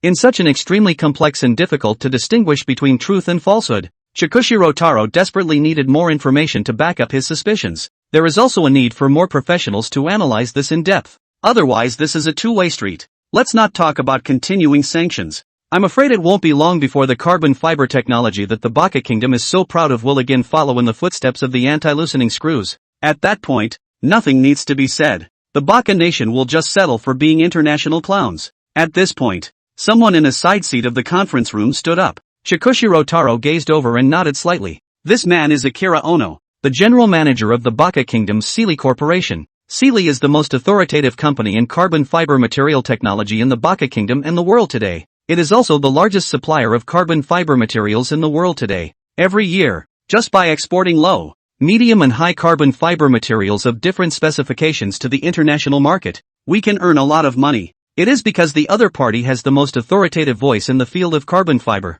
So before convening this emergency meeting, Taro Tsukijo made a point of inviting this person, Akira Ono. Rise and shine. Akira Ono nodded politely to Taro Tsukishiro. A little bit of positive coloring followed by a statement that said, Your Excellency the Minister, based on our knowledge of carbon fiber material technology at Sealy, I think it's more like a stunt for the Dragon Kingdom to handle the situation in such an ambiguous manner. There was a slight pause in his words, and Akira Ono met Chikushiro's gaze. Seeing that the other's face was serious, he was listening attentively with sideways ears. Akira Ono didn't dare to slow down. Coughing lightly, he continued to explain in detail. Everyone should know that we at Sealy fully completed the development of T1100 grade carbon fiber 6 years ago. But it wasn't until 3 years ago that we were able to successfully achieve mass production, and late last year we successfully developed the latest T1200 grade carbon fiber. This shows that the research and development and production of carbon fiber material technology is very difficult, and it can easily be measured in years. And according to past information, although the Dragon Materials Research Institute has top-notch equipment, it doesn't have top-notch research and development personnel. Even up until the first half of this year, they were still carrying out imports of high-specification carbon fiber materials to Sealy. Therefore, the Dragon country suddenly realized the T1000 level of carbon fiber research and development and mass production I still doubt, let alone say more high level. Absolutely impossible. Speaking of the end, Akira Ono's face flushed a few shades of red, and his emotions were getting the better of him. The words were unforgiving and reasoned and direct in their skepticism. Chapter 170, Tsukishiro's Worries. Akira Ono landed with some words. Many officials from the Ministry of Economy, Trade and Industry on the scene began to talk in whisper. Chikushiro Taro, who was seated at the top of the table, saw a slight glint in his eye and nodded thoughtfully. The mood relaxed a little. As the general manager of Sealy, Akira Ono naturally knows the business and the state of scientific and technological research of our company. With these words of his, it can be said that from the perspective of professional analysis denied the possibility of the Dragon State to attack the higher level of carbon fiber material technology. But, although Akira Ono's analysis was justified, it was ultimately just subjective, with some references, but it should never be used as a direct basis for judgment. Chikushiro Taro composed himself and coughed lightly with a slightly more serious face. The voices of the officials mingling below stopped. They all looked up and stared ahead. Seeing the situation, Chikushiro Taro exhaled slowly and looked to Akira Ono and said, Ono-kun, I've understood your views on the technological breakthrough of carbon fiber materials in Rikoku, but your questioning of the development and mass production of Dragon's T1000 grade carbon fiber materials is unbiased. As a world-class superpower, the Dragon Kingdom still needs to be mindful of its influence in the public eye. Therefore there is no need to question the information about this, and there is no need for the other side to falsify on this. Words. Akira Ono agreed with a slight nod of his head thoughtfully. Still, in the back of his mind, he remained skeptical. Longhua has been deeply researching in the field of carbon fiber for many years in the past, but it has been difficult to overcome the T1000 grade carbon fiber material.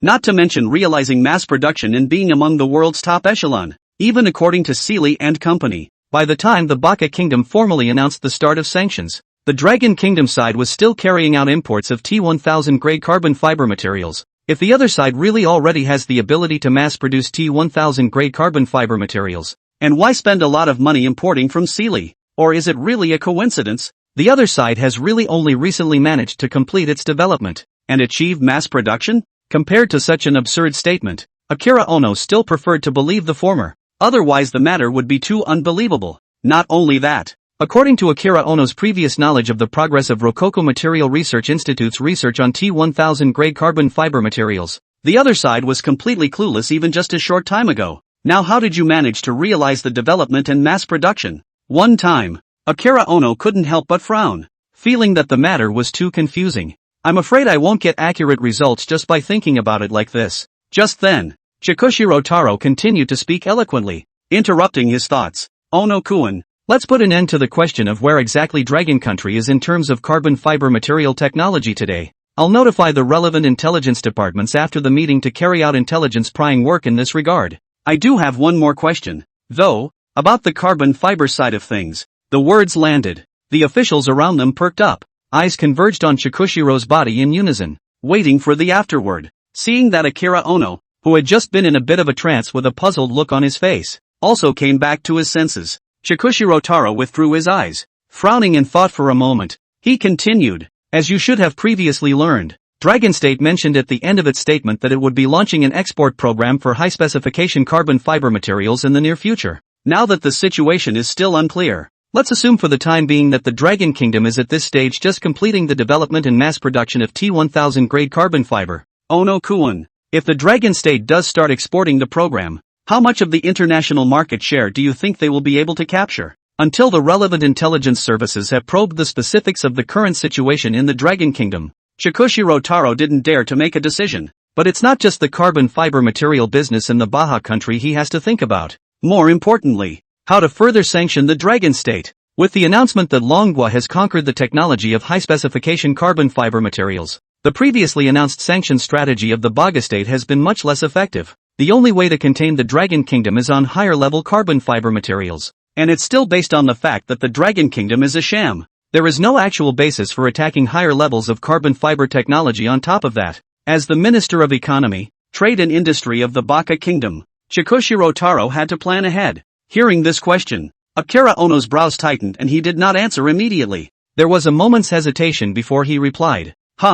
Minister, to be honest, I don't really have a precise idea in my mind. Going by what we've learned in the past about the industrial side of the dragon. Although the other side is slightly behind in some high technologies, if they really attack them, they will catch up in a very short time, both in terms of quality and quantity. What's more, according to the official statement released by the Dragon Kingdom, the one who came up with the results is still a professional research institute unit, and it's definitely not inferior to us in terms of quality. If the other side really starts the export of high-specification carbon fiber materials, only, will have a knock-on effect on Sealy's international market share. This statement was made. Many officials on the scene, many of their faces were vaguely unnatural. It was even rather unimpressed, in their opinion. Nowadays, although the Dragon Kingdom is vigorously developing science and technology techniques in various fields, but compare it to Bakaland, which has been known worldwide for its craftsmanship for decades, I'm afraid it's still completely inadequate. What's more, Sealy has always occupied the position of the world's largest supplier of carbon fiber materials.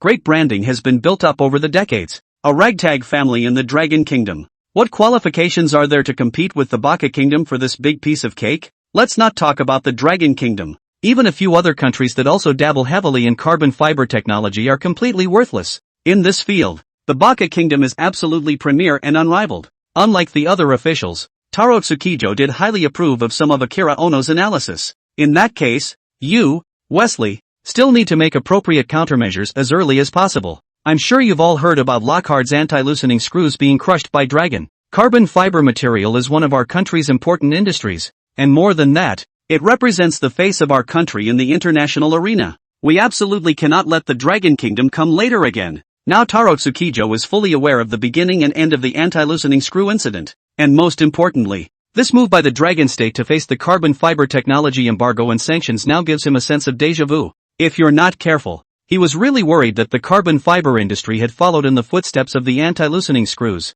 Akira Ono heard those words and saw the serious expression on Taro Tsukishiro's face. Not daring to slack off, he nodded seriously. Actually, whether from a sense of family or with Wesley's interests in mind, he was all fully prepared. Definitely won't let the Dragon's carbon fiber material technology come later. Chapter 171 Efforts in the Wrong Direction. Just as the outside world is widely concerned about the battle between the Dragon Kingdom and the Baka Kingdom over carbon fiber material technology, Longguijiang Province, inside the Piety de Steel Processing Factory, it's high noon. The workshop is in full swing. Corner. Several workers adjacent to their workstations have looked in the same direction not far from the workshop. There was a rather unimpressed look on his face, even with a touch of resentment, where their eyes converged. Liang Qingha and Yang Gang were standing together, urging the workers to carry out the finishing work of steel cable manufacturing. At this point, one of the workers grunted softly and dropped the tool in his hand heavily on the stage, whining under his breath. Isn't that just a shitty poor village secretary?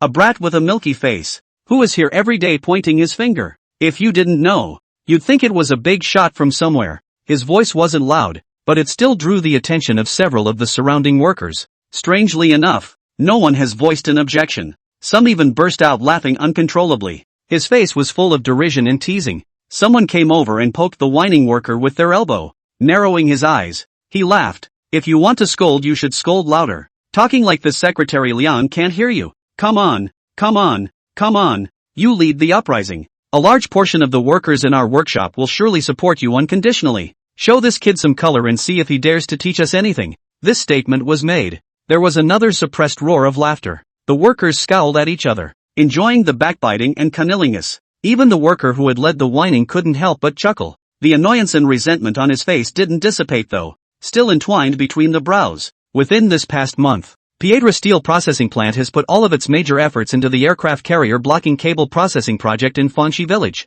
It is in this context, the workers had thought that it was just for show and that the work should be easy. After all, there is such a thing as an aircraft carrier blocking cable. Anyone with a little bit of knowledge would know that it could never be built in a processing plant like Peter's, right? Realize this. Back at the beginning of the project, workers were ready to muddle through. As it turned out, reality was a big slap in the face for everyone. Because the extremely young poverty secretary was for real. Not only did he pull out several of the steel ingredient ratios himself, supervise workers in smelting and processing, and even later, detailed down to every process of the steel cable. All of them have to be asked personally, but anything that doesn't meet his requirements has to be completely pushed back. Just ask, who can stand it this way? To put it nicely, it's called striving for excellence. To put it bluntly, it's not knowing the sky. Is it possible that carrier arresting cables can actually be built with this kind of maneuvering? It is simply a fool's errand. It was also because he was dissatisfied with Liang Qinghe's behavior like this. Today the workers in the workshop complain all day long.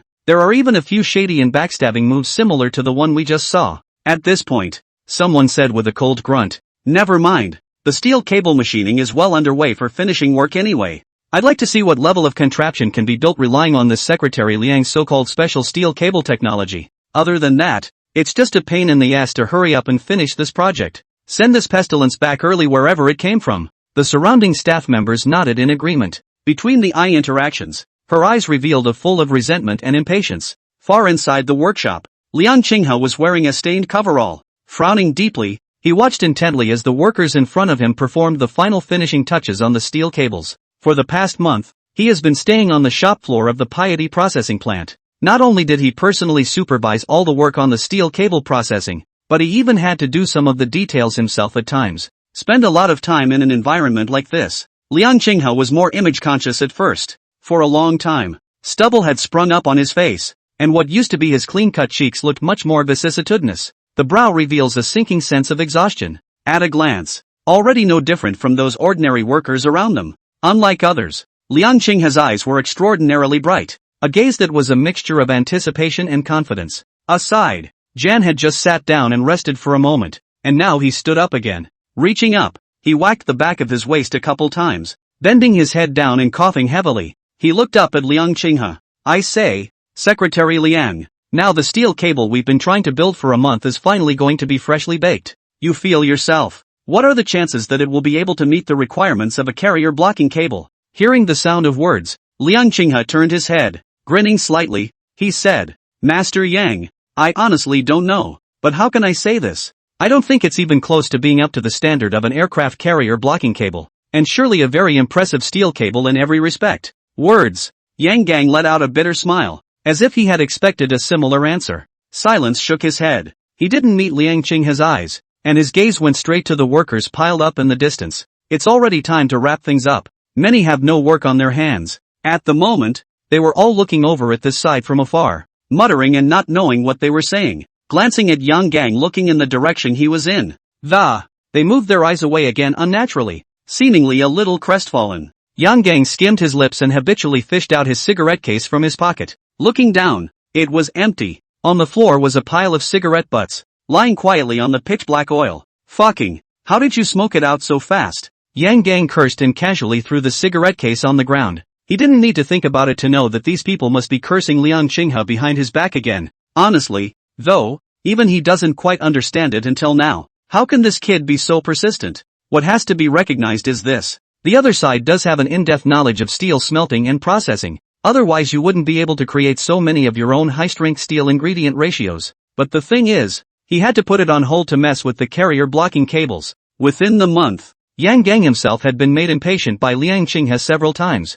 There was even the urge to quit on the spot. He sort of saw it. The fledgling young secretary really has that heart. Would love to build that carrier blocking cable for Dragon. But in Yang Gang's opinion, you can't get this kind of thing done with just a passion. Requires a wide range of knowledge and skills that are extremely adequate in all areas. Otherwise it's just trying harder. And that's trying in the wrong direction. The basket is empty. Thinking of this, Yang Gang sighed. He was planning to comfort Liang Qinghe first, lest his hopes would be dashed later and his mood would fluctuate too much. Suddenly, a voice rang out, interrupting his thoughts. "Mr. Yang, Secretary Liang, steel cable machining complete. It's done." Chapter 172. These are all my words. As the sudden sound of a word landed, the eyes of almost everyone in the entire workshop converged on it at the same time. Close behind, many of the workers gathered around between faces. They all want to know. The steel cable that had tormented everyone in the room for over a month. Exactly what kind of grade can be achieved? Yang Gang froze for a moment, but suddenly noticed a wind sweeping past him. "Raise your eyes." only to see that Liang Qinghe had already reacted and quickly crossed over himself and walked forward. An expectant and delighted smile played at the corners of his mouth, and a pleasing aura radiated from his body. A hard clap followed by a loud greeting. Relevant staff in position immediately. Final round of checking that all test equipment is in order. Begin work on all performance tests of the steel cables immediately. Everybody move. Come on, come on, come on. Victory is at hand. Under the mobilization of Liang Qinghe, the workers who had just stood in a daze began to move, even if they are more or less reluctant inside. But the anticipation of completion and curiosity about the performance of this steel cable allowed them to overcome the distractions. Watching just a lazy workshop suddenly showed a hot scene. Yang Gang stood frozen in place and watched as the crowd began to get busy. It was hard not to be a little confused for a while. Nice guy. The words coming out of Secretary Liang's mouth are clearly his words. It's a look around. How is it that he, the chief engineer, has become the most idle person? Yang Gang was dumbfounded and even a little depressed. He only had to walk up and stand side by side with Liang Qinghe, looking less redundant. Soon, final preparations as well as checking measures were completed for the various test equipment. The staff responsible for testing were also in place separately. Seeing the situation, Liang Qinghe took a deep breath and gave an order. Begin detection work. Attention all concerned. Data recording and comparison at all times. Let's start with the first item, the tensile strength test. As Liang Qinghe's words fell, the staff concerned immediately set up the steel cables on the maximum tension tensioning machine. The tensile strength test was then started straight away. Before that, the crowd has been tested for tensile strength against the steel used to machine the cables. But after the complex and precise machining sessions, the tensile strength of the steel cables created may have changed considerably as a result. And this test, it is to ensure that the tensile strength of the steel cables remains within the standard range of parameters required for carrier barrier cables. This is also arguably one of the most basic tests. If you can't even get past that, it took a month of dedication and hard work to build this steel cable at the Nashid steel processing plant. It's already all but certain that it's not going to be part of the carrier arresting cable tender program. Time passes slowly. With the maximum horsepower stretching equipment, the steel cable was quickly tautened into a straight line. Close behind, data loggers immediately began reporting on important data nodes, reaching 500 megapascals of tensile strength, 800 megapascals, 1000 megapascals, 1002 megapascals, 1500 megapascals. With the recorder's words, 1500 megapascals. Almost instantly, everyone in the room was somewhat inexplicably tense. This is because the critical value of tensile strength of aircraft carrier blocking cables officially announced by the Dragon Kingdom is 1800 megapascals. And that figure, it's close enough. The workshop was silent for a moment. All eyes converged in synchronization on the stretching machine that continued to operate. Can't take my eyes off it, lest it breaks right off in the next instant.